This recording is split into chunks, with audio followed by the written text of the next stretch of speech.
Olá, tudo bem? Então, vamos hoje tratar da primeira parte, nesta videoaula número 5, da atuação judicial com perspectiva de gênero, o que é extremamente importante. Eh, o papel do juiz, da juíza na seara da violência doméstica e familiar contra a mulher. E aqui, evidentemente, que nós estendemos essa situação a todas e todos os servidores e servidoras, né.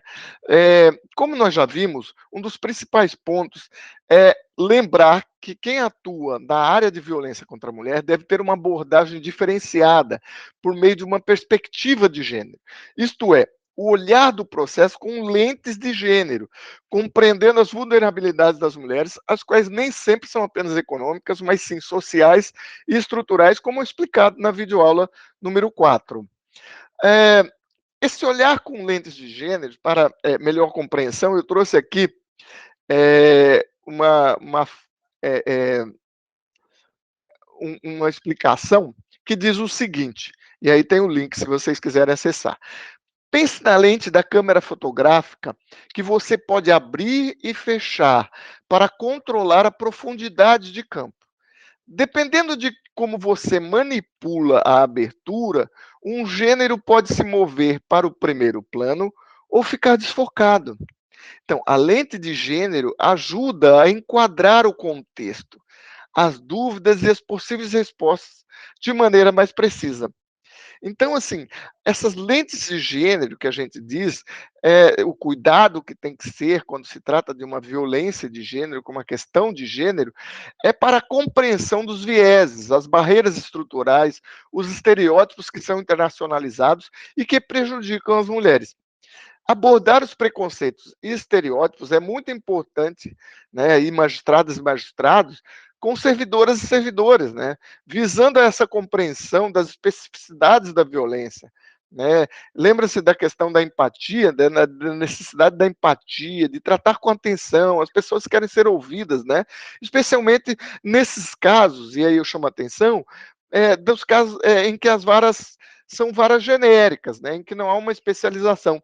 É preciso trabalhar isso com servidoras e servidores, né, também, ampliar e multiplicar esses conhecimentos e esses saberes.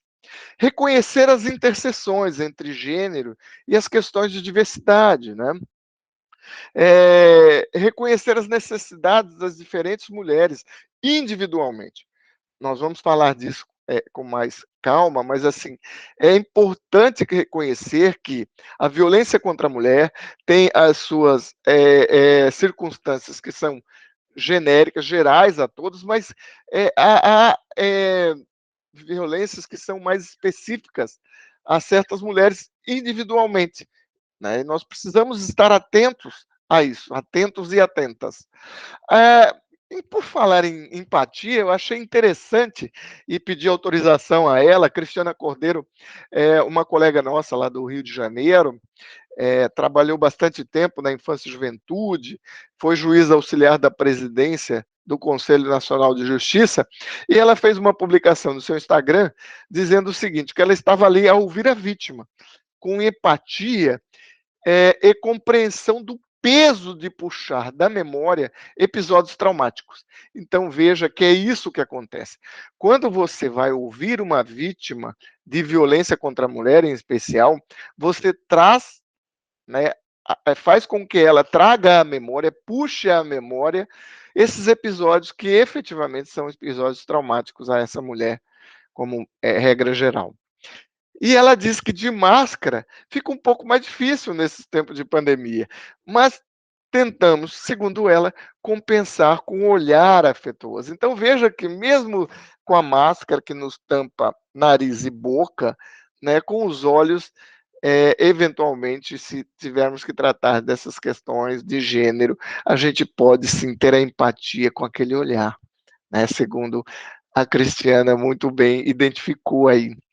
Eh, uma coisa que é importante, também, que é preciso atenção, é necessário compreender que o trabalho para a proteção efetiva da mulher, para proteção integral, que tem previsão na Lei Maria da Penha, esse trabalho deve ser feito em rede. Então, o magistrado e a magistrada, seja pessoalmente ou por alguém da unidade judiciária, precisa conhecer essa rede de enfrentamento à violência, né, se ela existir, porque pode ser que os serviços existam individualmente, sem que haja diálogo entre as partes, né? Então, existe um serviço social, existe um serviço de atendimento psicológico, da saúde, existe um trabalho feito pelas universidades, pelas faculdades, mas e aí, lógico, o judiciário, o Ministério Público, o sistema de justiça, mas um não conhece o outro, né? Isso precisa estar integrado, articulado, segundo a própria Lei Maria da Penha, no seu artigo 8º, né? Nós não podemos ser como ilhas, né? Os serviços existentes, mas independentes e desconhecidos, desconexos dos outros, com atuação independente, de uma vez, sem conhecer um ao outro. Isso efetivamente não pode ocorrer em se tratando de violência contra a mulher. E aqui nós temos o documento intitulado Política Nacional de Enfrentamento à Violência contra Mulheres, da Secretaria de Política para as Mulheres, que tem um link aí para vocês, perdão, que pode ser acessado e trata ali dessa atuação articulada entre as instituições, serviços governamentais, não governamentais e a comunidade. Todos e todas precisam participar, visando a ampliação e melhoria da qualidade do atendimento, a identificação e encaminhamento adequado das mulheres em situação de violência, é o desenvolvimento de estratégias efetivas de prevenção. Então, a constituição da rede, onde ela não tem, e fortalecimento da rede, busca dar conta dessa complexidade da violência contra as mulheres e do caráter multidimensional do problema, que perpassa diversas áreas, tais como saúde, educação, segurança pública, assistência social, cultura, entre outras. É, a questão da multidisciplinariedade, né, nós temos lá bem focada nos artigos 29 e 30 da Lei Maria da Penha, que tratam das equipes multidisciplinares, né, da importância dessa equipe multidisciplinar como auxiliar do juízo na compreensão do contexto familiar em que ocorre a violência, das peculiaridades e necessidades daquela unidade familiar, da vítima, do agressor, não é isso? Também o artigo 30 diz que compete a essa equipe fornecer laudo escrito, nós vamos tratar mais detidamente sobre isso, né, mais adiante, né, mas é importante saber que a equipe multidisciplinar tem papel essencial, em se tratando de violência de gênero contra a mulher. Algumas especificidades da violência, como nós falamos, né, como regra, né, e outras são assim mais específicas. Então, é importante que nós estejamos atentos, e aí atentos e atentas, temos aí na apostila 2, nas páginas 19 e 23 da Infam, alguns desses conceitos de multivitimização, né, que de regra trata-se de violência continuada, não de um episódio isolado. Enquanto a vítima estiver no relacionamento abusivo, ela certamente terá dificuldade de contribuir com o processo penal e frequentemente pede até revogação das medidas protetivas em razão disso. Ela ainda está naquele contexto de violência. Outra é a multiviolência. Normalmente, ela é vítima de diversas violências, algumas até sem exata compreensão dela de que está a ocorrer. Né? A gente vê, por exemplo, só quebrou meu celular, só puxou meu cabelo, só riscou meu carro. Então, às vezes a vítima não tem a exata compreensão de que isso seja violência, inclusive de uma violência extremamente grave, que é a violência sexual, que raramente aporta as raias dos tribunais e das varas criminais especializadas. A violência é multifatorial, né? Há fatores individuais, sociais e institucionais que contribuem para a violência. Um deles é essa naturalização e tolerância social, né? Nós vamos falar num quadrinho específico sobre essa tolerância, né? Mas assim, veja que é importante ter essa visão de que, por vezes, a sociedade tolera, naturaliza, e é importante que isso não esteja acontecendo conosco, né? o mito de que álcool e drogas causam essa violência contra a mulher. Na verdade, esses são fatores potencializadores, questões sociais, e álcool e drogas, por exemplo, são fatores que potencializam a violência, que já está arraigada, que é essa violência de gênero histórico e cultural, que já foi bastante tratada aqui. Vulnerabilidade econômica, dentre outros. Violência transgeracional, que atinge outros familiares, em especial os filhos, podendo causar reprodução e naturalização de uma geração para outra, né? Violência sem provas, e eu coloquei entre aspas aí, lá na apostila não tá, mas eu fiz questão de colocar aqui, que a maioria dos casos é praticado sem a presença de testemunha, o que dificulta a notificação e a prova. Mas é importante que se dê ouvidos às mulheres, né? Jamais de, assim, não dar atenção à mulher, jamais, né? Porque isso pode fazer com que, inclusive, ela se feche, né? Ela não queira levar adiante aquela denúncia. E a falta de envolvimento da sociedade, né? Existe uma percepção social arraigada de que se trata de questão de foro íntimo, assim, a violência ela é normalizada socialmente. Aquela história de que em briga de marido e mulher não se mete a colher, o que é um ditado extremamente danoso, né? E essa normalização precisa ser precisa ser erradicada. Ali, quando nós falamos de violência multifatorial, e quando estamos diante de um quadro de violência, é preciso verificar se a mulher não tem uma rede de proteção frágil, né? Uma rede de proteção, inclusive familiar, social, que possa eventualmente auxiliar nessa sua proteção. Veja que nós tivemos um caso uma vez que a mulher criou, junto com a sua vizinhança, um sistema de proteção pelo WhatsApp. Ela criou um grupo de proteção porque ela tinha uma medida protetiva de urgência a seu favor.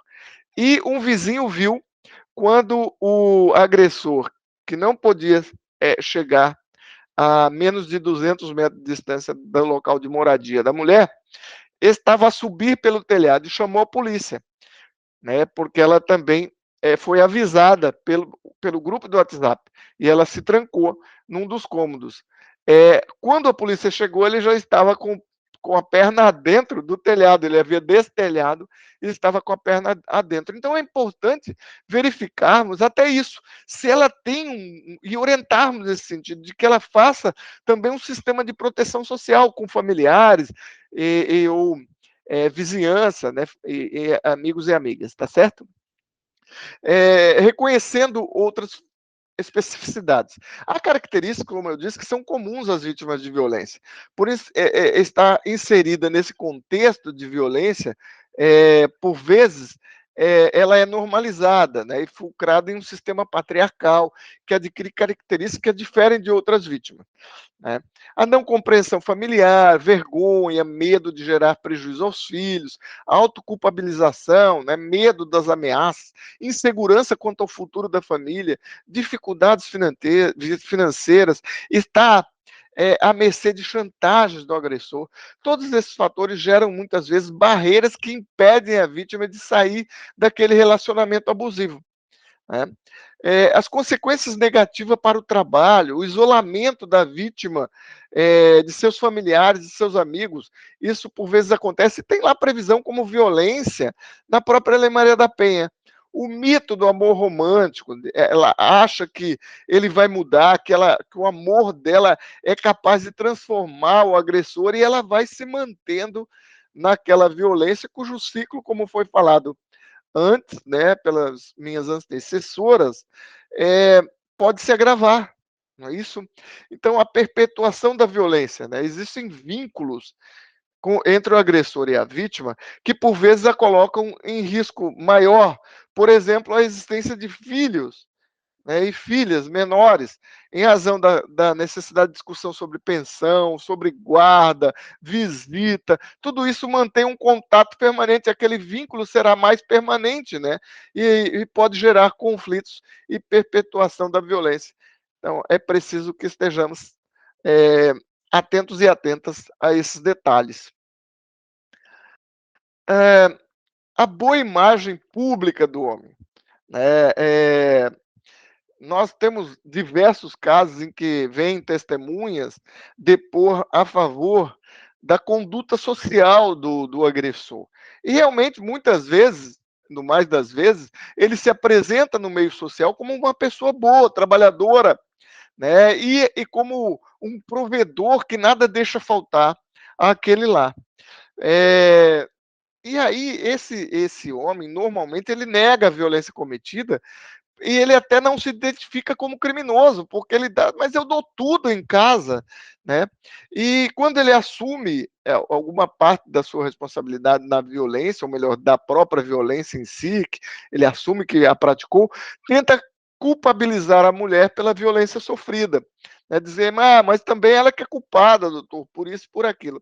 E se sente injustiçado. Nós temos grupos reflexivos de homens que muitos deles, quando chegam à participação, eles falam: não sei nem o que é que eu estou fazendo aqui. Lá pela terceira, quarta apresentação dele dentro do grupo, ele já está percebendo o quão errado ele era a respeito daquilo, a violência que ele praticava, e que ali sim é um lugar de reflexão, que é o lugar dele também, né?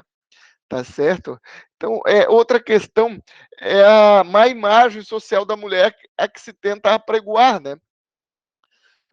O homem, normalmente, o agressor, normalmente, tenta fazer, inclusive pelas suas defesas, com que a mulher seja vista como uma pessoa que não tenha uma conduta social, que não crie os filhos de maneira adequada, né?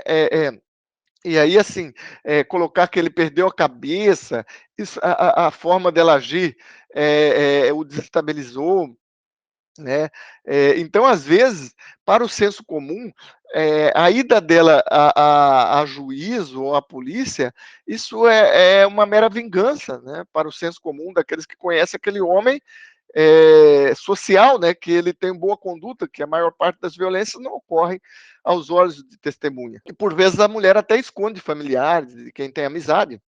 Nós estávamos falando que as estruturas de poder constituídas pelo patriarcado conduzem à violência contra a mulher, né? Eles são pilares de sustentação dessa violência, né, para a manutenção desses papéis de gênero, essas atitudes sexistas e desigualdade estrutural entre homens e mulheres. E então, para finalizar, preciso que nós tenhamos lentes de gênero, ampliando a nossa visão, como nós falamos num dos quadrinhos aqui, ajustando o nosso foco para alcançar exatamente todas as generalidades, mas também as especificidades, reconhecendo a simetria existente entre homens e mulheres, histórica e culturalmente, a complexidade da violência contra a mulher, inclusive das suas diversas especificidades, como falamos, o trabalho em rede, que é extremamente importante e essencial, e nos especializar, e também nos valer de outros saberes de apoio técnico multidisciplinar. Vamos parando por aqui nesta aula, e eu agradeço a atenção de todas e todos, e até breve.